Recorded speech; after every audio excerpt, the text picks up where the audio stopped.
Hi guys, good morning, welcome to our new podcast. So കുറേ കാലത്തിന് ശേഷം നമ്മൾ OHF ടോക്സ് വീണ്ടും തുടങ്ങുവാണ്.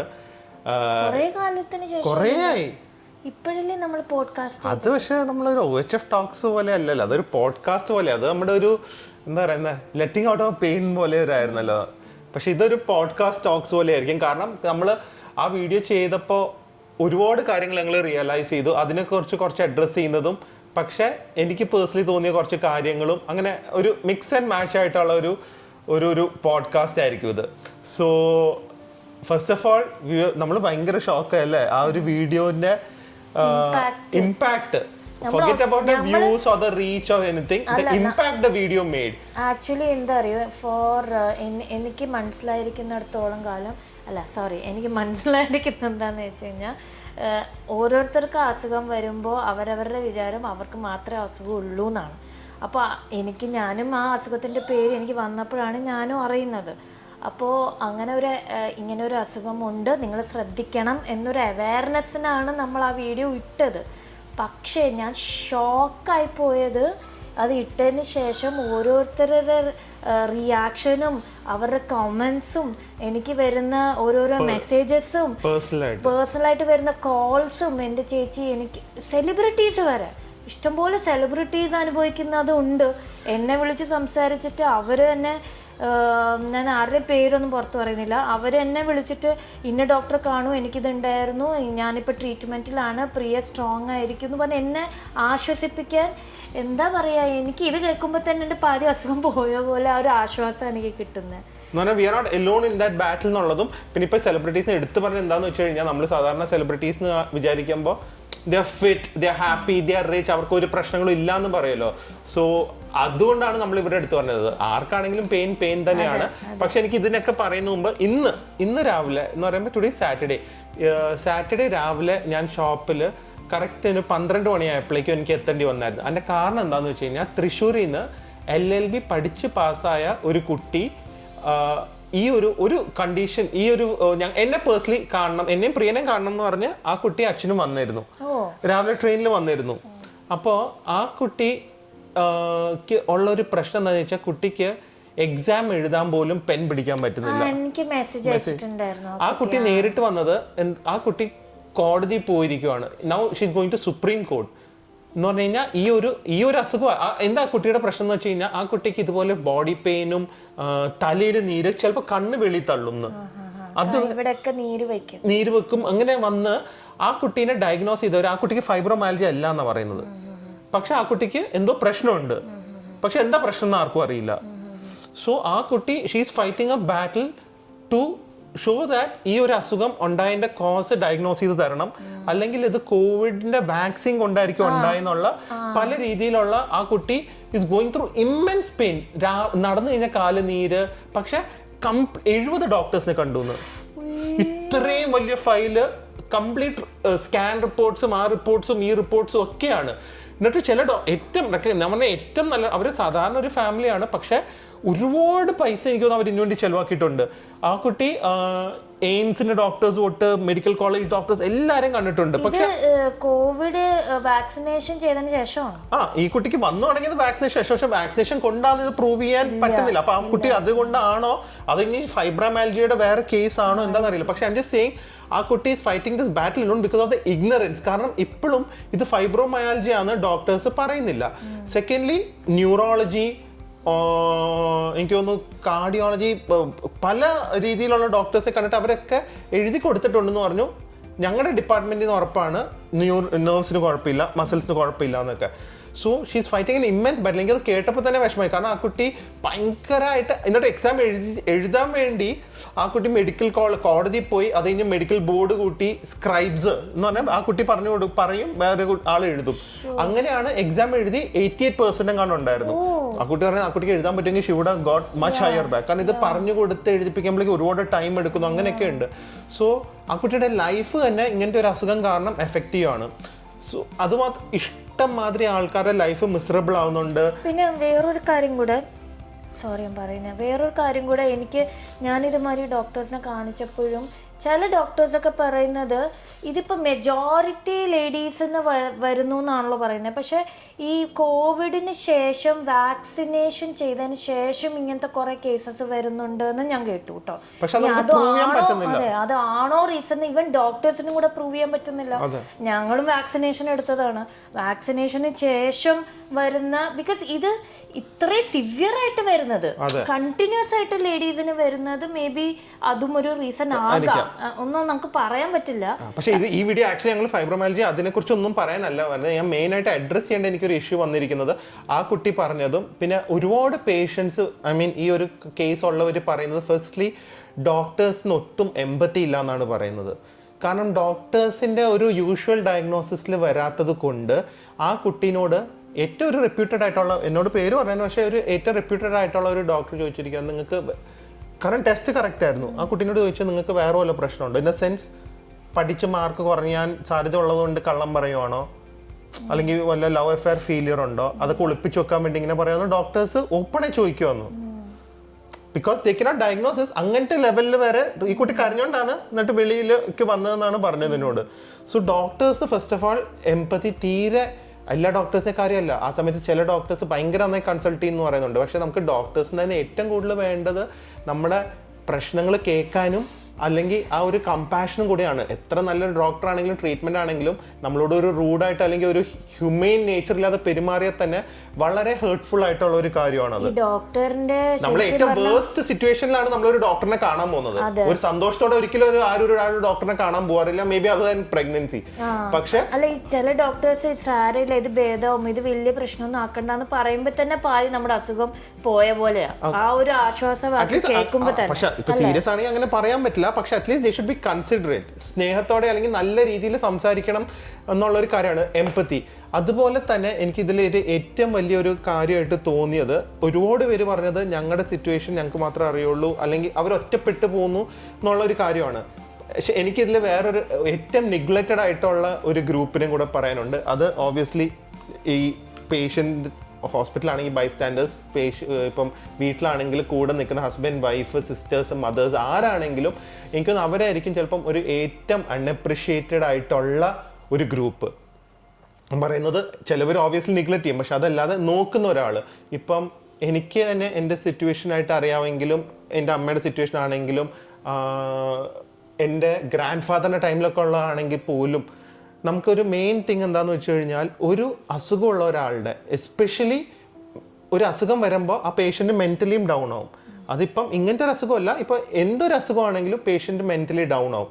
സോ അവരെപ്പോഴും ഒരു ഫ്രസ്ട്രേറ്റഡ് ആയിട്ടുള്ള ഒരു ബിഹേവിയർ ആയിരിക്കും, ദേഷ്യമായിരിക്കും. പിന്നെ അവർ ഒരുപാട് എക്സ്പെക്റ്റ് ചെയ്യും. അതുപോലെ തന്നെ ഭയങ്കര മൂഡിയായിരിക്കും.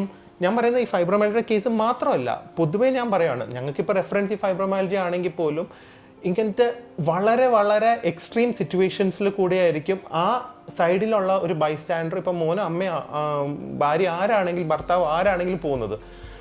അതിൻ്റെ കൂടെ അവർക്ക് അവരുടെ ആയിട്ടുള്ള റെസ്പോൺസിബിലിറ്റീസ് കാണും. കുടുംബം നോക്കുന്നത് കാണും, കുട്ടികളെ നോക്കുന്നത് കാണും, വീട്ടുജോലികൾ കാണും, പല കാര്യങ്ങളും കാണും. അതിൻ്റെ കൂടെ ഒട്ടും നെഗ്ലക്റ്റ് ചെയ്യാൻ പറ്റാത്തതായിരിക്കും ഒരാൾക്ക് അതിൻ്റെ ശുശ്രൂഷ അല്ലെങ്കിൽ കൊടുക്കുന്നത്. ഞാൻ പറഞ്ഞ ബെഡ് റെസ്റ്റിൻ്റെ പോലും കാര്യമല്ല, എന്തെങ്കിലും ഒരു അസുഖം ഉണ്ടെങ്കിൽ പോലും. പക്ഷേ ആ ഒരു ജോബിന് എനിക്ക് തോന്നുന്നു ഒരിക്കലും അതിന് ആ ഒരു വാല്യൂ അല്ലെങ്കിൽ എൻ്റെ ഒരു അപ്രിസിയേഷൻ ഒരിക്കലും കിട്ടില്ല. കാരണം അതൊരു ഡ്യൂട്ടി ആയിട്ടാണ് പൊതുവെ സൊസൈറ്റി അല്ലെങ്കിൽ എല്ലാവരും കാണുന്നത്.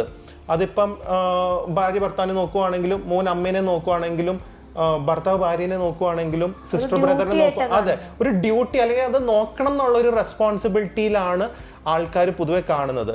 സോ ഒരുപാട് പേര് പറഞ്ഞായിരുന്നു ഞങ്ങളുടെ സിറ്റുവേഷൻ ഞങ്ങൾക്ക് മാത്രമേ മനസ്സിലാവുള്ളൂ, അത് പോകുന്നത്. അതൊക്കെ കറക്റ്റാണ്. Obviously patient is the most important thing, അല്ലെങ്കിൽ ഡയഗ്നോസ് ആയിട്ടുള്ള ഒരാളാണ് ഏറ്റവും ഇമ്പോർട്ടൻറ്റ്. പക്ഷേ ആ കൂടെ ഉള്ള ഒരാളുടെ മാനസികാവസ്ഥയും വളരെ വളരെ വളരെ മോശമായിരിക്കും. ടു ബി ഓണസ്റ്റ്, എനിക്ക് പേഴ്സണലി തോന്നുന്നത് ഈ സഫറിനെ കാട്ടി മാനസികമായിട്ട് തകർന്നുകൊണ്ടിരിക്കുന്ന ഒരാളായിരിക്കും ബൈസ്റ്റാൻഡർ. കാരണം ഈ കുട്ടി അല്ലെങ്കിൽ ഈ ഒരു പേഷ്യൻറ്റ് ആ പെയിൻ സഫർ ചെയ്ത് ചിലപ്പോൾ പ്രാർത്ഥിക്കാൻ ഞങ്ങൾ എങ്ങനെയെങ്കിലും പോയാൽ മതി എന്ന് വരെ പ്രാർത്ഥിക്കുന്നവർ കാണുമായിരിക്കും. അല്ലെങ്കിൽ ആ ഒരു പെയിൻ സഫർ ചെയ്യുന്നതായിരിക്കും. ഇവരുടെ ഏറ്റവും ലൗഡ് വൺസിൻ്റെ പെയിൻ കാണാൻ തന്നെ എക്സ്ട്രീംലി ബുദ്ധിമുട്ടാണ്. പിന്നെ സീരിയസ് ആയി കിടക്കുന്ന കേസിൽ ആർക്കെങ്കിലും എന്തെങ്കിലും പറ്റിപ്പോയാൽ ഞാൻ പറയുന്നത് എൻ്റെ ഒരു കസിൻ സിസ്റ്റർ ഇപ്പോൾ വളരെ സീരിയസ് ആയിട്ട് കിടക്കുവാണ്. അവർ പ്രേയേഴ്സ് ആ വിത്ത്. ആ കുട്ടിക്ക് എന്തെങ്കിലും പറ്റിക്കഴിഞ്ഞു കഴിഞ്ഞാലും അല്ലെങ്കിൽ ആർക്കെങ്കിലും എന്തെങ്കിലും പറ്റിക്കഴിഞ്ഞു കഴിഞ്ഞാൽ ഇമാജിൻ ദ ട്രോമ, മരിക്കുന്നവരെ സൈഡിലുള്ള ഒരാളുടെ ആ ഒരു ബൈസ്റ്റാൻഡർ അല്ലെങ്കിൽ ആ ലൗഡ് വൺസിൻ്റെ ട്രോമ അത് നമ്മൾ അനുഭവിച്ച് തന്നെ നമുക്ക് തീർക്കാൻ പറ്റുള്ളൂ. സോ അതിനൊക്കെ ഉപരി നമ്മൾക്ക് ഈ പേഷ്യൻ്റ് എന്തായാലും ആരാണെങ്കിലും ചൂടാവും, അല്ലെങ്കിൽ ഫ്രസ്ട്രേറ്റഡ് ആവും, ദേഷ്യം വരും. അത് അവരുടെ പെയിൻ കൊണ്ടും അതിൻ്റെ എന്താ പറയുന്നത് ഫ്രസ്ട്രേഷൻ കൊണ്ടും നിസ്സഹായ അവസ്ഥയും കൊണ്ടും ആയിരിക്കും അതൊക്കെ വരുന്നത്. പക്ഷെ അതൊക്കെ എൻഡ്യൂർ ചെയ്ത് പക്ഷെ നമുക്ക് റിയാക്ട് ചെയ്യാൻ പറ്റാത്തത്. ഇപ്പോൾ ഒരു ഹെൽത്തി ആയിരുന്നെങ്കിൽ നമ്മുടെ അടിക്ക് ഒരു രസം ഉണ്ടായിരുന്നു, കാരണം രണ്ട് സൈഡിൽ നിന്നും അങ്ങോട്ടും ഇങ്ങോട്ടും ഒക്കെ പറഞ്ഞു നിർത്താം. പക്ഷെ ഇതിൽ നമുക്ക് പേഷ്യൻസും സെൽഫ് കൺട്രോളൊക്കെ ഇമ്മൻസ് ആയിട്ട് വേണം. പക്ഷെ in the end it will always be A thankless job എന്ന് തന്നെ ഞാൻ പറയുള്ളൂ. It's like A job. അപ്പോൾ ആ ഒരു എംപത്തിയും അല്ലെങ്കിൽ ആ ഒരു കൺസിഡറേഷനും അയാൾക്ക് കൊടുക്കണം എന്നാണ് എനിക്ക് പേഴ്സണലി തോന്നുന്നത്. കാരണം കുറേ പേരുടെ കമൻസിൽ ആ സൈഡിലുള്ള ആൾക്കാർക്ക് എസ്പെഷ്യലി വൈഫ്സിനാണ് പറയുന്നത്. വൈഫ്സിന് ഭർത്താക്കന്മാർ പറയുന്നത് ഒട്ടും അതവരുടെ ജോലി പോലെ എനിക്ക് കമൻറ്റ് ചെയ്ത് വന്നിരിക്കുന്നത്, ആണുങ്ങൾ കമൻറ്റ് ചെയ്ത് വന്നിരിക്കുന്നത്. വൈഫിൻ്റെ ഡ്യൂട്ടിയാണ് ഹസ്ബൻഡിനെ നോക്കേണ്ടതും ചെയ്യേണ്ടതും, എനിക്ക് അവർ കറക്റ്റായി ചെയ്യുന്നില്ല എന്ന്. പക്ഷേ ആ രണ്ട് സൈഡിൽ നിന്നും എനിക്ക് തോന്നുന്നു ആ ഒരു കൺസിഡറേഷനും എംപത്തിയും അപ്രിസിയേഷനും ശരിക്കും വേണം എന്ന് തന്നെയാണ് എനിക്ക് തോന്നുന്നത്. കാരണം പക്ഷെ ഞാൻ ഫോർ എക്സാമ്പിൾ ഇപ്പോൾ നമ്മുടെ എക്സാമ്പിൾ എടുക്കുകയാണെങ്കിൽ തന്നെ ഇപ്പോൾ എനിക്കും എൻ്റെ പാതി കാര്യങ്ങളും ദില്ലു ചെയ്യുമ്പോൾ എനിക്ക് ഉള്ളിൽ വിഷമം തോന്നും, എനിക്ക് ചെയ്യാൻ പറ്റുന്നില്ലല്ലോ. എന്നിട്ട് ദില്ലുവിന് വിഷമം ഉണ്ടാവും. ആസ് യു സെഡ് ഏർലിയർ, ഈ നമുക്ക് ലവ്ഡ് വൺസ് എന്താ പറയുക വേദനിക്കുന്ന സഫർ ചെയ്യുന്ന കാണുമ്പോൾ നമുക്കും അത് വിഷമം വരുന്ന പറയുന്ന പോലെ തന്നെ even I am also feeling bad that he is doing it. പക്ഷെ നമ്മൾ ഹെൽപ്ലെസ് ആണ്, ഒന്നും ചെയ്യാൻ പറ്റില്ല. ഇപ്പോൾ വേദുവിനെ നോക്കുന്നതാണെങ്കിലും നമ്മുടെ എൻ്റെ ഓഫീസാണെങ്കിലും എനിക്ക് സ്ട്രെസ്സ് കുറച്ച് തന്ന് പാതി കാര്യങ്ങളും 90% ഇപ്പോൾ ദില്ലു ഏൽക്കുന്നതുകൊണ്ടിട്ട് എന്നെ ഫ്രീ ആക്കാൻ നോക്കുകയാണ്, എനിക്ക് സ്ട്രെസ് കുറയ്ക്കാൻ നോക്കുകയാണ്. പക്ഷെ എൻ്റെ ഉള്ളിലും എനിക്ക് വിഷമമുണ്ടാവും that you are taking so much pain. മനസ്സിലായി. അത് എന്താണെന്നറിയാം, ഇപ്പൊ ഞങ്ങൾക്ക് അത് മനസ്സിലായി. പക്ഷെ ഞങ്ങളുടെ ഒരു കേസ് എന്ന് പറഞ്ഞു കഴിഞ്ഞാൽ ഞാൻ പൊക്കി പറയല്ല, പക്ഷെ ചിലപ്പോൾ ഞങ്ങളൊരു പ്രിവിലേജ്ഡും ഒരു ഓഡ് വൺ ഔട്ടായിട്ട് പറയാം. കാരണം നമ്മുടെ മെയിൻ എന്താണെന്ന് വെച്ച് കഴിഞ്ഞാൽ ഞങ്ങൾക്കിത് ഞങ്ങൾക്ക് ഈ ഒരു അണ്ടർസ്റ്റാൻഡിങ് വന്നിട്ടുണ്ട് ഫസ്റ്റ്ലി. സെക്കൻഡ്ലി ഞങ്ങൾ അഹങ്കാരത്തോടെ പറയാമെന്ന് വിചാരിക്കുന്നത്, പക്ഷേ ഞങ്ങളുടെ സിറ്റുവേഷൻ ഞങ്ങൾ പറയുക. കാരണം അത് ഇല്ലാത്തവരുടെ കാര്യങ്ങളാണ് കൂടുതൽ ആലോചിക്കേണ്ടത്. കാരണം നമുക്ക് കുറച്ച് പ്രിവിലേജസ് ഉണ്ട്. പ്രിവിലേജസ് ഇൻ ദ സെൻസ്, ഇപ്പം ഒരു കുടുംബത്തിൽ നിന്ന് വെച്ച് കഴിഞ്ഞാൽ ഇപ്പോൾ ഒരു ബിസിനസ് ഉണ്ട്, നമുക്ക് ബിസിനസ് വ്ളോഗിങ് ഒക്കെ ഉണ്ടല്ലോ. ഇപ്പം പ്രിയ കംപ്ലീറ്റ് ആയിട്ട് റെസ്റ്റ് എടുത്താലും എനിക്ക് ഇപ്പോൾ വേദുവിൻ്റെ വീട്ടിലത്തെ കാര്യങ്ങൾ ഇപ്പം ഞാൻ മാറിയാലും മെയിനായിട്ട് അമ്മയ്ക്കും അതുപോലെ തന്നെ നമ്മുടെ മെയ്ഡും ഉണ്ട് നോക്കാൻ ഹെൽപ്പ് ചെയ്യാനായിട്ട്. അതേ പറഞ്ഞ എൻ്റെ വ്ളോഗിങ്ങിന് വേണ്ടി സപ്പോസ് എനിക്കൊന്ന് സ്ഥലം വിട്ട് പോകണമെങ്കിൽ പോലും ഷോപ്പ് എനിക്ക് ഏൽപ്പിക്കാൻ മമ്മിയും പ്രിൻസും ഡാഡിയും ഉണ്ട്. അപ്പൊ എനിക്ക് എല്ലാ സൈഡിൽ നിന്നും സപ്പോർട്ടും പ്രിവിലേജസും കറക്റ്റ് ആയിട്ട് എല്ലാത്തിനും ആൾക്കാരുണ്ട്. ഇതിനുപരി ഇതുവരെ ദൈവം അനുഗ്രഹിച്ച് ഇപ്പം ഈ ഒരു അടുത്ത കാലമായിട്ട് നമുക്ക് ഫിനാൻഷ്യലി പ്രിയർ ട്രീറ്റ്മെന്റിന് വേണ്ടിയുള്ള ഒരു സ്ട്രെസ് വരുന്നില്ല. കാരണം നമുക്ക് ഫിനാൻഷ്യലി അഫോർഡ് ചെയ്യാൻ പറ്റുന്നുണ്ട്. അതുകൊണ്ട് ഞങ്ങൾ കുറേയൊക്കെ എന്നിട്ടും നമ്മുടെ ഇടയിൽ ഫ്രിക്ഷൻസ് വരാറുണ്ട്. അല്ലേ, ഈ ഒരു സ്ട്രെസ് കൂടുമ്പോൾ ഇമോഷണൽ ആയിട്ട് വരുമ്പോൾ. പക്ഷെ ഞാൻ മാക്സിമം അമ്മങ്ങി അത് I try to receive it because എനിക്ക് ബാക്കിയുള്ള ഔട്ട്ലെറ്റ്സ് ഉണ്ട്, അല്ലെങ്കിൽ എനിക്ക് ബാക്കിയുള്ള സൈഡിൽ നിന്ന് കുറേയും കൂടെ സ്ട്രെസ് കുറയ്ക്കാനുള്ള ഓപ്ഷൻസ് ഉണ്ട്. ഇതൊന്നും ഇല്ലാത്തൊരു ഫാമിലിയുടെ കാര്യം ആലോചിച്ച് നോക്ക്. ഇമാജിൻ ദേ ഫിനാൻഷ്യലി സ്ട്രഗ്ലിംഗ്, അല്ലെങ്കിൽ സൈഡിൽ ഇതുപോലെ സപ്പോർട്ട് സിസ്റ്റം ഇല്ല. ആ ഹസ്ബൻഡിനോ വൈഫ് ആർക്കാണെങ്കിലും എന്തൊക്കെ ഉണ്ടെങ്കിലും ജോലിക്ക് പോയേ പറ്റൂ. ചിലപ്പോൾ രാത്രി 7 മണിക്ക് കയറി വന്നിട്ട് ബാക്കിയുള്ള കാര്യങ്ങൾ ചെയ്യാൻ പറ്റുള്ളൂ. ആ സമയത്ത് ഹെൽപ്ലെസ് ആണ്. അപ്പോൾ അവരുടെ സിറ്റുവേഷനിലാണ് ശരിക്കും നിങ്ങൾ ഏറ്റവും കൂടുതൽ ഈ ഒരു അണ്ടർസ്റ്റാൻഡിങ്ങും സപ്പോർട്ടും എല്ലാം വേണ്ടത്. കാരണം ഇതുണ്ടെങ്കിൽ മാത്രമേ. ഞാൻ വേറെ കാര്യം പറ്റേ, ഒരു ഔട്ട് ഓഫ് ടോപ്പിക് ആണ്. ഫൈബ്രോമയാൽജിയുടെ unofficial diagnosis in India 10 million patients ആണ്. 10 million. It's like a epidemic എന്ന് വരെ വേണമെങ്കിൽ പറയാം. ഒഫീഷ്യലി എപ്പോഴെങ്കിലും അത് വെളിയിൽ വന്നു കഴിഞ്ഞാൽ. എന്നിട്ടും അതിനൊരു മെഡിക്കൽ റെലവൻസ് ഇല്ല. മെഡിക്കൽ റെലവൻസ് ഇല്ലാത്തത് ഈ ഫൈബ്രോമയാൽജിയയുടെ ഒരു പ്രശ്നം എന്താണെന്ന് വെച്ച് കഴിഞ്ഞാൽ ട്രീറ്റ്മെൻറ്റ് റൂട്ട് ഇല്ല. ട്രീറ്റ്മെൻറ്റ് റൂട്ട് ഇല്ലാത്തത് കൊണ്ട് കറക്റ്റായിട്ട് ഡയഗ്നോസ് ചെയ്യാൻ തന്നെ ആൾക്കാർക്ക് മടിയാണ്. പിന്നെ ഇതിൽ ഡയഗ്നോസ് ചെയ്താൽ പോലും റീഹാബ് വളരെ പാടാണ്. ഞാൻ പറഞ്ഞില്ല, ഒരു റീഹാബ് സെൻറ്ററിൽ കൊണ്ടിടുവോ, ചിലപ്പോൾ ഇത് വളരെ ഈസി ആയിട്ട് ട്രീറ്റ് ചെയ്ത് മാറ്റാൻ പറ്റും, ചിലപ്പോൾ ഇത് വേഴ്സായി വന്നുകൊണ്ടിരിക്കും. സോ ഇതിനൊരു ഫുൾ അണ്ടർസ്റ്റാൻഡിങ് ഇല്ലാത്തത് ഒരു വലിയ വിഷയം തന്നെയാണ്. അതുകൊണ്ടാണ് ഞാൻ പറയുന്നത്, നമ്മുടെ ഈ ലൗഡ് വൺസിൻ്റെ ഇടയിൽ ഇമ്മെൻസ് സപ്പോർട്ട് ഉണ്ടെങ്കിൽ മാത്രമേ നമുക്ക് ഇതിൽ നിന്ന് ഫസ്റ്റ് സ്റ്റെപ്പ് ടു റിക്കവറി എങ്കിലും നടക്കുകയുള്ളൂ. പക്ഷെ അതിൽ ഈ ഒരുപാട് പേര് അവരുടെ അസുഖമുള്ളവർ ബാക്കിയുള്ളവരെ ബ്ലെയിം ചെയ്യുന്നുണ്ട്. ഓബ്വിയസ്ലി ആ ബ്ലെയിമിങ് ഒക്കെ കാണും, അതൊക്കെ കറക്റ്റാണ്. പക്ഷേ അവരുടെ സൈഡിനും കൂടെ if it is A true case of love, ആ പുള്ളിയുടെ അല്ലെങ്കിൽ ആ ഒരു പെണ്ണിൻ്റെ സൈഡിൽ നിന്നും അല്ലെങ്കിൽ ആ ഒരു ബ്രദറിൻ്റെ സൈഡിൽ നിന്നും ഫാമിലിയുടെ സൈഡിൽ നിന്നും അത് ആലോചിക്കണം. ബട്ട് കുറേ പേരുടെ പ്രശ്നം എന്താണെന്ന് വെച്ച് കഴിഞ്ഞാൽ നിഗ്ലക്റ്റ് ചെയ്ത് പറയുന്നത്. ഇത് പാർട്ട്നേഴ്സ് ഞാൻ പറഞ്ഞ പോലെ പാർട്ട്നേഴ്സ് പറയാറുണ്ട്, ഇത് നിങ്ങൾക്ക് തോന്നലാണ്. ആ ഒരു സംഭവം ഒരിക്കലും വരരുത്. കാരണം അങ്ങനെ തോന്നാനാണെങ്കിലും എന്തെങ്കിലും ഒരു റീസൺ കാണുമല്ലോ. ആൻഡ് കുറേ പേര് ഈ ഫൈബ്രോമയാൽജിയയുടെ ഞങ്ങൾ ചെയ്യുന്ന ട്രീറ്റ്മെൻറ്റും അതൊക്കെ ചോദിച്ചിട്ടുണ്ട്. ഞങ്ങളിപ്പോൾ ഒരു നല്ല ഡോക്ടറിനെ കണ്ട് വളരെ യുണീക്ക് ആയിട്ടുള്ളൊരു ട്രീറ്റ്മെൻറ്റാണ് ചെയ്തുകൊണ്ടിരിക്കുന്നത്. നമ്മുടെ ഒരു എയിം എന്താണെന്ന് വെച്ച് കഴിഞ്ഞാൽ ഇതിൻ്റെ സിംറ്റംസിനെയാണ് സാധാരണ എല്ലാവരും ട്രീറ്റ് ചെയ്യുന്നത്. അത് അക്യുപഞ്ചർ ആണെങ്കിലും ആയുർവേദം ആണെങ്കിലും പെയിൻ കില്ലേഴ്സ് ആണെങ്കിലും ആൻറ്റി ഡിപ്രസൻസ് ആണെങ്കിലും പല രീതിയിൽ ഇതിൻ്റെ വേദന കുറയ്ക്കാനും ഉറക്കമില്ലായ്മയിൽ ഉറക്കം വരുത്താനും അതിൻ്റെ സിംറ്റംസിനാണ് ട്രീറ്റ് ചെയ്യാൻ നോക്കുന്നത്. ഞങ്ങളിപ്പോൾ നോക്കുന്നത് ഇതിൻ്റെ റൂട്ട് കോസ് ട്രീറ്റ് ചെയ്യാനാണ്.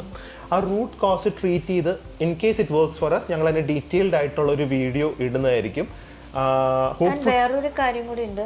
ഇപ്പോൾ കുറേ പേര് ഡോക്ടർ ഷെനോയിനെ കാണാൻ പറയുന്നുണ്ട്, പിന്നെ വേറെ കുറേ ഡോക്ടേഴ്സ് ലേക്ക് ഷോറിലെ ഡോക്ടേഴ്സ് നിങ്ങളൊക്കെ ഹെൽപ്പ് ചെയ്യാൻ വേണ്ടിയിട്ടാണെന്ന് എനിക്ക് അറിയാം. And I am very thankful. പക്ഷേ എല്ലാവരുടെയും ചിലർക്ക് മാറുന്നുണ്ട്, ചിലർക്ക് മാറുന്നില്ല. ഇതിൽ തന്നെ പലരും പറയുന്നുണ്ട്, ഞാൻ ഷെനോയിനെ കണ്ടിട്ട് എനിക്ക് മാറിയില്ല. ചിലർക്ക് ഷെനോയെ കണ്ടിട്ട് ഒരുപാട് റിലീഫ് കിട്ടിയെന്ന് പറയുന്നുണ്ട്. അതുപോലെ തന്നെ 10 വർഷം കൊണ്ട് നടക്കുന്നവരുണ്ട്, 20 വർഷം കൊണ്ട് നടക്കുന്നുണ്ട്. പക്ഷെ ഓരോരുത്തർക്കും ഓരോ കോസാണ്. ഇപ്പൊ എനിക്കുള്ള ഫൈബ്രോമയാൽജിയ ആരെങ്കിലും നിങ്ങൾക്ക് വന്നിരിക്കുന്നത്. എനിക്കൊരു എക്സാമ്പിൾ, ഒരു കാര്യം പറയാനുണ്ട്. സോറി, ഇതില് ഫൈബ്രോമയാൽജിയ ഇപ്പൊ ഞങ്ങൾക്ക് മനസ്സിലായാലും അത്ര എന്താണെന്നറിയോ, ഫൈബ്രോമയാൽജിയ അല്ല അസുഖം, അല്ല. ഫൈബ്രോമയാൽജിയ ഇസ് ദ സിംറ്റം എന്നാണ് ഞങ്ങൾക്ക് മനസ്സിലായിരിക്കുന്നത്. ഫോർ എക്സാമ്പിൾ ഇപ്പൊ ഒരു ന്യൂമോണിയ, മീസൽസ്, ട്യൂബർ എന്താണെങ്കിലും ചിലപ്പോൾ ഒരു പനി വരും. ആ പനിക്കല്ല നമുക്ക് ശരിക്കും ട്രീറ്റ്മെന്റ് വേണ്ടത്. ഇതിന്റെ കണ്ടീഷൻ എന്താണ്, ഞങ്ങളുടെ മനസ്സിലാക്കിയത് വെച്ചാണ് അതിന്റെ കണ്ടീഷൻ എന്താണെന്നാണ് മനസ്സിലാക്കണം, അതിന്റെ കോസ്. അപ്പൊ ഫൈബ്രോമയാൽജിയ ഇതുപോലെ ഉറക്കമില്ലായ്മ, ആങ്സൈറ്റി, ഡിപ്രഷനിലേക്ക് പോക്ക്, muscle inflation, muscle pain, tiredness, ഇതൊക്കെ ഫൈബ്രോമയാൽജിയ എന്ന് പറഞ്ഞ കണ്ടീഷന്റെ സിംറ്റംസ് ആണ്. പക്ഷെ ആ ഫൈബ്രോമയാൽജിയ ഉണ്ടായത് എന്തുകൊണ്ടാണ്? ഹോർമോണൽ ഇൻബാലൻസ് ആണോ? ഒരു ഡോക്ടർ ഒരു മെസ്സേജ് ചെയ്ത് എനിക്ക് റിപ്ലൈ ചെയ്യാൻ പറ്റിയിട്ടില്ല. കുറെ കാലത്തെ ഫ്രസ്ട്രേഷനും സപ്രസ്ഡ് ആങ്കറും ആ ഡോക്ടറിന്റെ ഇതില് ഫൈബ്രോമയാൽജിയയിലേക്ക് വരാൻ സാധ്യതയുണ്ടെന്ന്. അതാണ് പറഞ്ഞത്. മേ ബി ഡിപ്രഷൻ കൊണ്ട് ഇത് ട്രിഗർ ആവുന്നതായിരിക്കാം. സോ പല രീതിയിലും ഇതിന് ഈ ഫൈബ്രോമയാൽജിയ ഉണ്ടാവാം, റൂട്ട് കോസ് ഉണ്ടാവും. ആൻഡ് ഞാൻ മനസ്സിലാക്കിയ അത്രയും കാലം ഈ ഫൈബ്രോമയാൽജിയയ്ക്ക് ഇതുപോലെ ആയുർവേദം, ഹോമിയോ, അക്യുപഞ്ചർ അതൊക്കെ ചെയ്തവർക്ക് റിലീഫേ ഉള്ളൂ, റിക്കവറി ഉണ്ടായിട്ടില്ല. ഭയങ്കര റിലീഫ് ഉണ്ടെന്ന് പറഞ്ഞിട്ടുണ്ട്, പക്ഷെ റിക്കവറി ഇല്ല. പക്ഷെ ഞങ്ങളുടെ എയിം എന്താന്ന് വെച്ച് കഴിഞ്ഞാല് ഞങ്ങൾക്ക് പറ്റുന്ന രീതിയിൽ മാക്സിമം ഇത് എക്സ്പെരിമെന്റ് ചെയ്ത് ടോട്ടൽ റിക്കവറിയിലേക്ക് പോകാനായിട്ട്, അതാണ് നമ്മൾ മെയിനായിട്ട് നോക്കുന്നത്. അതുപോലെ തന്നെ ഇത് നമ്മൾ കഴിഞ്ഞ തവണ പറഞ്ഞായിരുന്നു, ഇത് ഡെഡ്ലി ഡിസീസാന്ന് പറഞ്ഞിട്ട്. ഈ ഡിസീസ് കൊണ്ട് ഡിപ്രഷനിലേക്ക് പോയിട്ട് ലൈഫ് എടുക്കാൻ നോക്കിയ ആൾക്കാർ വരെ ഞങ്ങളെ മെസ്സേജ് ചെയ്തിട്ടുണ്ട്. സോ അതാണ് ഞാൻ പറയുന്നത്, as a condition it may not be deadly. ഇപ്പൊ ഇത് വന്നു കഴിഞ്ഞാൽ മരിക്കുന്നല്ല, പക്ഷെ ഇത് അൺട്രീറ്റഡ് ആയി അൺഡോക്യുമെന്റഡ്. ഇപ്പൊ depression is a deadly disease, മനസ്സിലായില്ല? അത് ട്രീറ്റ് ചെയ്തില്ലെങ്കിൽ അത് അയാളുടെ ലൈഫ് എടുക്കും. അത് diabetic is actually a very deadly disease. അത് ഇത്രയും ഡയഗ്നോസും മരുന്നൊക്കെ ഉള്ളതുകൊണ്ടാണ്. Imagine a diabetic patient has no control, no diagnosis, and ആളുടെ ലൈഫ് എത്ര കാലം നിൽക്കും? അതുപോലെ തന്നെയാണ് ഞാൻ ഇതിന്റെ ഉദ്ദേശിക്കുന്നത്. It's a very deadly disease if it is untreated and ignored. ആ പേഷ്യന്റ് കൂടുതൽ വല്ലാതെ ഇതിലേക്കേ പോവുള്ളൂ. സോ ആ ഒരു കാര്യം കൂടെ എനിക്ക് വളരെ എനിക്ക് തോന്നുന്നു, ഞാനും ആദ്യം ഇഗ്നോർ ചെയ്തുകൊണ്ടിട്ടാണ് ഇത്രയും വേഴ്സ് ആയത്. എനിക്കിതിന്റെ സീരിയസ്നെസ് അറിയില്ലായിരുന്നു. നാച്ചുറലി എല്ലാവർക്കും ഉള്ളൊരു ബോഡി പെയിൻ തന്നെ ഞാനും വിചാരിച്ചുള്ളൂ, നാച്ചുറലി എല്ലാവർക്കും ഉണ്ടാകുന്ന ഒരു ഇൻഫ്ലമേഷൻ ഞാനും വിചാരിച്ചുള്ളൂ. പക്ഷെ ഞാൻ പറഞ്ഞ പോലെ അന്ന് വീണതിന് ശേഷമാണ് ഇത് എന്താണ് സംഭവം, എന്തോ എനിക്ക് ഉണ്ട് എന്നുള്ള ആ ഒരു സീരിയസ്നെസ് എനിക്ക് വന്നത്. അപ്പോൾ അതുപോലെ തന്നെയാണ് ഓരോരുത്തർക്കും ആ ഒരു സ്റ്റേജ് എത്തുമ്പോഴാണ് മനസ്സിലാവുക ഇനി മുന്നോട്ടേക്ക് എങ്ങനെ ആയിരിക്കും, നമുക്ക് പോകാൻ പറ്റുമോ, ഡോക്ടറെ കാണണോ, എന്തോളത്തോളം സീരിയസ് ആണെന്ന് ആ പേഷ്യൻറ്റിന് സ്വയമായിട്ട് അറിയാൻ പറ്റും ഇത് വരുമ്പോൾ. കറക്റ്റ്, അതെ. അപ്പോൾ പിന്നെ നമ്മളോട് ട്രീറ്റ്മെന്റ്സ് നിങ്ങൾ ചോദിക്കരുത്. കാരണം ഇതിലെനിക്ക് വേറെ ഒരു ഏറ്റവും വലിയൊരു ടോക്സിക് ട്രീറ്റ് ആയിട്ട് തോന്നിയ ഒരു കാര്യം എന്താണെന്നറിയോ, ഈ ഇന്റർനെറ്റിലും റീലിലും എന്തെങ്കിലും കണ്ടിട്ട് അത് നമ്മൾ ബ്ലൈൻഡ് ആയിട്ട് ഫോളോ ചെയ്യുന്നുണ്ട്. അത് വളരെ ഒരു ഡേഞ്ചറസ് ടോക്സിക് ട്രെൻഡാണ്. കാരണം ഓരോരുത്തർക്ക് വർക്ക് ചെയ്യുന്നതും ഫസ്റ്റ് ഓഫ് ഓൾ ഈ പറയുന്നവരുടെ ക്രെഡിബിലിറ്റി, ഇൻക്ലൂഡിങ് ഞങ്ങളുടെ കാര്യം തന്നെ ഞാൻ പറയുന്നത്, പറയുന്നവരുടെ ക്രെഡിബിലിറ്റീസ് വളരെ ക്വസ്റ്റ്യനബിൾ ആണ്. പിന്നെ എല്ലാവർക്കും ഒരിക്കലും ഒരു ട്രീറ്റ്മെന്റ് വർക്ക് ചെയ്യില്ലല്ലോ, ഒരിക്കലും വർക്ക് ചെയ്യില്ല. ഫോർ എക്സാമ്പിൾ ഇപ്പോൾ ക്രിയാറ്റിൻ സപ്ലിമെന്റ് എന്ന് പറഞ്ഞ സപ്ലിമെന്റ് ഉണ്ട്, അത് എല്ലാവർക്കും എടുക്കാൻ പറ്റില്ല. പക്ഷേ അത് വേൾഡിലെ മോസ്റ്റ് റിസർച്ച് സപ്ലിമെന്റ് ആണ്, വേൾഡിലെ one of the most magic supplement എന്ന് പറഞ്ഞാണ് വരുന്നത്. പക്ഷെ അത് എല്ലാവർക്കും എടുക്കാൻ പറ്റുമോ? ഇല്ല. സോ അതുപോലെ തന്നെ നിങ്ങൾ ഇപ്പോൾ ഈ ഫൈബ്രോമൈൽജിയ ആയിട്ടുള്ള കാര്യമുണ്ടെങ്കിൽ കറക്റ്റ് ആയിട്ടുള്ള ഗൈഡൻസ് എന്ത് അസുഖമാണെങ്കിലും നിങ്ങൾ ഇന്റർനെറ്റിൽ കാണുന്ന, അല്ലെങ്കിൽ എത്ര ഈവൺ ഒരു ഡോക്ടറിന്റെ അക്കംപ്ലിഷ് ഡോക്ടറിന്റെ ഒരു റീല് കണ്ടാൽ പോലും അത് ഫോളോ ചെയ്യാതെ കറക്റ്റായിട്ട് ഗൈഡൻസ് നോക്കി, അത് എഡ്യൂക്കേറ്റഡ് ആയിട്ടുള്ള, എഡ്യൂക്കേറ്റഡ് അല്ല, ഓബ്വിയസ്ലി ഡോക്ടേഴ്സ് ആയിട്ടുള്ള അല്ലെങ്കിൽ കറക്റ്റായിട്ട് പ്രൊഫഷണൽസ് ആയിട്ടുള്ളവരുടെ ഹെൽപ്പ് തന്നെ സീക്കുക. കാരണം വേണ്ടാത്ത രീതിയിൽ നമ്മൾ നല്ല കാര്യങ്ങൾ ചെയ്താൽ പോലും അത് നമ്മുടെ ബോഡിയിൽ നെഗറ്റീവായി എഫക്റ്റ് ചെയ്യും. അത് തന്നെ പലവരും നമ്മുടെ അടുത്ത് ഇങ്ങനെ ചേച്ചി ഏത് ടാബ്ലറ്റാ കഴിക്കണേന്നൊക്കെ പറയുമ്പോൾ എനിക്ക് പേടിയാ സത്യം പറഞ്ഞാൽ പറയാനായിട്ട്. ബിക്കോസ് എനിക്ക് വർക്ക് ചെയ്തു എന്ന് ചോദിച്ചാൽ ചിലപ്പോൾ ആ ടാബ്ലറ്റ് നിങ്ങൾക്ക് വർക്ക് ചെയ്യണം എന്നില്ല, അത് ചിലപ്പോൾ റിവേഴ്സ് ആയിട്ടായിരിക്കും നിങ്ങളുടെ ബോഡിയിൽ വർക്ക് ചെയ്യുക. അപ്പോൾ പലരോടും ഞാൻ പറഞ്ഞിരിക്കുന്നത് ഡോക്ടറെ കാണൂ എന്നാണ്. മെഗ്നീഷ്യം ടാബ്ലറ്റിനെ പറ്റി പറഞ്ഞപ്പോൾ അതുപോലെ തന്നെ പല ഏതാണെങ്കിലും അപ്പൊ ഞങ്ങളുടെ ഈ ട്രീറ്റ്മെന്റ് ഞങ്ങൾക്ക് ഏകദേശം ഒരു 1 month കഴിയുമ്പോൾ നമുക്ക് അറിയാൻ പറ്റും how much better V are getting or how much, and if you are getting better, definitely ഞങ്ങൾ ഇത് ഷെയർ ചെയ്യുന്നതായിരിക്കും നിങ്ങളുടെ അടുത്ത്, ഞങ്ങളുടെ റിസൾട്ടും ഞങ്ങളുടെ കാര്യങ്ങളൊക്കെ. പക്ഷേ ഈ വീഡിയോയിൽ എനിക്ക് മെയിനായിട്ട് നമ്മൾ ഉദ്ദേശിക്കുന്നത്, ഞാൻ പറയുന്നത് എംപത്തീസ് ആണ്. അത് ഡോക്ടേഴ്സിനാണെങ്കിലും ഡോക്ടേഴ്സ് ഓബിയസ്ലി നമ്മൾ പറയുന്ന കേക്കിലായിരിക്കും, പക്ഷേ അറ്റ്ലീസ്റ്റ് പാർട്ട്നേഴ്സ്, മദേഴ്സ്, അതുപോലെ തന്നെ പേഷ്യൻസും, ഏത് അസുഖം സഫർ ചെയ്യുന്ന ഒരു പേഷ്യൻ്റ് ആണെങ്കിലും have a little bit of empathy to your support system, to your loved ones. And ഒരു പരിധിക്ക് മുകളിൽ നിങ്ങൾക്കും പറ്റില്ല എന്നറിയാം, പക്ഷേ ഇടയ്ക്ക് എങ്കിലും നിങ്ങൾ അവരെ ഒരു അപ്രിസിയേഷനോ അല്ലെങ്കിൽ ഒരു താങ്ക്ഫുൾനെസ്സോ അല്ലെങ്കിൽ അവർക്ക് ഒരു കൺസിഡറേഷൻ കൊടുത്തു കഴിഞ്ഞാൽ അവർ ചെയ്യുന്നവർക്കും ഭയങ്കരമായിട്ടുള്ള ഒരു സന്തോഷം കാണും. അത് മാത്രമേ അവർ പ്രതീക്ഷിക്കുന്നുള്ളൂ, ഒരിക്കലും കാണും. കാരണം ഒരിക്കലും അവർ നിങ്ങളുടെ കയ്യിൽ നിന്ന് ഒരു രീതിയിലുള്ള ഒന്നും പ്രതീക്ഷിക്കുന്നില്ല, മോണിറ്ററിലിയോ അല്ലെങ്കിൽ വേറെ ഇമോഷണലിയോ ഒന്നും പ്രതീക്ഷിക്കില്ല. പക്ഷെ അങ്ങനെ എന്തെങ്കിലും ചെയ്തു കഴിഞ്ഞാൽ ആ കൂടെ നിൽക്കുന്ന ഒരാൾക്ക് ഭയങ്കരമായിട്ട് ഒരു സന്തോഷവും അതല്ലെങ്കിൽ ഒരു താങ്ക്ഫുൾ ഫീലിംഗ് എന്തായാലും വരും. സോ ഇതൊരു ചെറിയ കാര്യം എനിക്ക് അത്യാവശ്യമായിട്ട് പറയണം എന്ന് തോന്നി. And I thinks it's a very valid topic also. കാരണം വളരെ ഇഗ്നോർഡ് ആയിട്ടാണ്, ആരും ബൈസ്റ്റാൻഡേഴ്സിനെ കുറിച്ച് അങ്ങനെ സംസാരിക്കുന്നില്ലല്ലോ.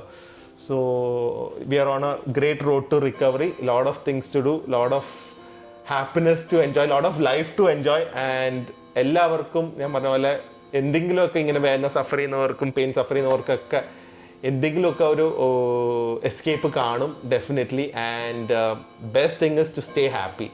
അത് എത്ര ബുദ്ധിമുട്ടാണെങ്കിലും ചെറിയ കാര്യങ്ങളിലാണെങ്കിലും, അത് ചിലപ്പം വയ്യാതെ കിടക്കുമ്പോൾ ഒരു പൊറോട്ട ബീഫ് ഫ്രൈ കിട്ടുന്നില്ലായിരിക്കും, പക്ഷേ try to find happiness in small things, celebrate small recovery and achievements. അതും എന്നോട് പറയാം, ചെറിയ ചെറിയ കാര്യങ്ങളിൽ നമ്മൾ റിക്കവറിയിലും അല്ലെങ്കിൽ ചെറിയ ഒരു ബെറ്റർ ആയിട്ട് തോന്നുന്ന ഒരു ദിവസമെങ്കിലും എന്തെങ്കിലും രീതിയിലുള്ള ഒരു ഹാപ്പിനെസ്, ഒരു സെലിബ്രേഷനും ചെയ്തു കഴിഞ്ഞാൽ consider it as a big thing. Celebrate, be happy, I am sure it will be a road to recovery അല്ലേ? ഓക്കെ. സോ ഇത് പറഞ്ഞുകൊണ്ട് നമ്മൾ ഈ പോഡ്കാസ്റ്റ് അവസാനിപ്പിക്കുകയാണ്.